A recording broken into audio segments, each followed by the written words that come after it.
শুধুমাত্র কয়েকটা টেকনিক জানা থাকলেও আপনাকে আর ওয়েট করতে হবে না কখন মেলা বসবে আর আপনি গিয়ে এই ধরনের আলু ফ্রাই খাবেন।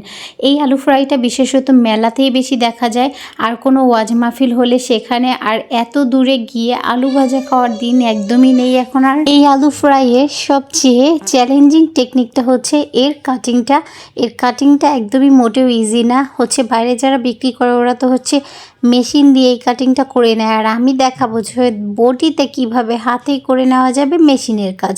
আজ থেকে আমাদের আর হাজার হাজার টাকার মেশিনে এই ধরনের আলু কাট করতে হবে না, একদম বটি দিয়ে এইভাবে স্লাইস করে নেওয়া যাবে। দেখতেই পাচ্ছেন প্রথমে একটা কাঠি আলুর মাঝ বরাবর দিয়ে নিতে হবে, তারপরে জাস্ট এইভাবে রাউন্ড রাউন্ড ঘুরিয়ে আপনি এটাকে গোল করে কেটে নেবেন। এখানে খেয়াল রাখতে হবে কোনো একটা স্লাইস যেন কেটে না যায়, তাহলে কিন্তু এর শেপটা মোটেও আসবে না।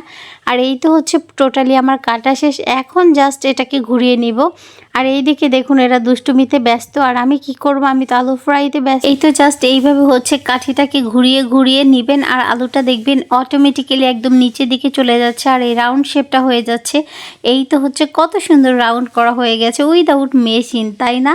এত সুন্দর আলু কাটিং দেখে আমি জানি আপনি এখন দৌড়ে কিচেনে চলে যাবেন আর এই আলু ফ্রাইটা করে নেবেন, কারণ এটা দেখতে এতটাই বেশি লোভনীয় আর খেতে এতটাই বেশি ইয়াম্মি যে কোনো কারো জিভে জল চলে আসবে। আর যদি কোনো বাচ্চা এই ভিডিওটা দেখে রে ভাই, সে তো তখনই গিয়ে ভাজা শুরু করবে, এটা আমি শিওর। আর এই তো আলুগুলোকে এবার লবণ পানিতে ভিজিয়ে রেখে সুন্দর করে বেসনের যে পুরটা আছে সেটা দিয়ে নিচ্ছি। আর এখানে কিন্তু চাইলে চালের গুঁড়া দিয়েও এই কোটিং সেটা করে নিতে পারবেন। আর এই তো এখানে বেসন নিয়েছি, দিয়ে দিয়েছি একটি ম্যাজিক মশলা নুডলসের, যেটা দিয়ে দিয়েছি সামান্য একটু হলুদ মরিচের গুঁড়া। আর এখন দেবে কিছুটা চটপটি মশলা। আমার ঘরে যেহেতু ছিল চটপটি মশলা তাই আমি দিচ্ছি, এটা একদম অপশনাল, আপনারা না দিলেও চলবে। আর এখন জাস্ট এই ব্যাটারটা তৈরি করবে, এটার থিকনেসটা একটু ঘন হবে, একদম খুব বেশি পাতলা হবে না। এবার যে কাজটি ভুলেও করবেন না, এই রকম পানি থেকে তুলে আলুটাকে বেসনের ব্যাটারে মোটেও দিবেন না, কিছুটা সময় একটু শুকিয়ে নেবেন, এতে করে ব্যাটারটা সুন্দর গায়ের সাথে লেগে যাবে। আর এখন জাস্ট ফ্রাইয়ের পালা। এখানে কিন্তু অনেক বেশি তেল দিতে হবে, ডুবো তেলে ভাজতে হবে। আমার ঘরে এতটুকুই তেল ছিল গাইস, কি আর করার। আর এই তো আমি এগুলো ভেজে নিচ্ছিলাম, আর এগুলো ভাজতে এসে আপনাদের ভাইয়া যে কি করছে আমার সাথে সেটাই দেখুন, যে সে কেমনটা শুরু করেছে আমার সাথে, না দেখলে মোটো বুঝতে কি করো তুমি? আলু ফ্রাই করি। আলু ফ্রাই? হ্যাঁ।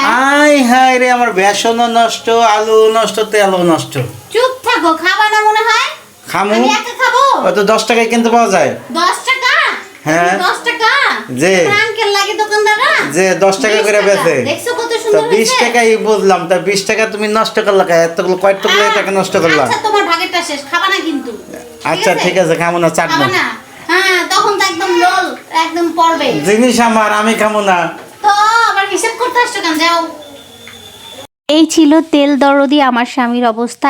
এখন যখন আলু ফ্রাই হয়ে যাবে তখন কি তাকে মোটেও দেওয়া উচিত? এখন আপনারাই কমেন্ট করুন তাকে কি করা উচিত। বাট আলু ফ্রাইয়ের পরে প্রথম আলুটা কে খায় সেটাও দেখতে পাবেন কিছুক্ষণ পরে। আর এই তো সেই ভদ্রলোক, দেখুন সে অলরেডি বসে আছে সস নিয়ে, সে নাকি আলু ফ্রাই খাবে। এখন কি তাকে মোটেও আলু ফ্রাই দেওয়া উচিত? এখানে কিন্তু আমি তাকে দিতেই চাচ্ছিলাম না, বাট সেই ভয়েসটা দিচ্ছি না, কি আর করার, বেচারা যেহেতু বসে আছে সস নিয়ে, তাই একটু দেয়া যাক। আর এভাবে অবশ্যই আপনারাও বানিয়ে ট্রাই করবেন। আর কে ট্রাই করেছেন, কতটা ইয়াম্মি হয়েছে অবশ্যই জানাবেন, আর ভালো লাগলে ভিডিওটা শেয়ার করে দিবেন।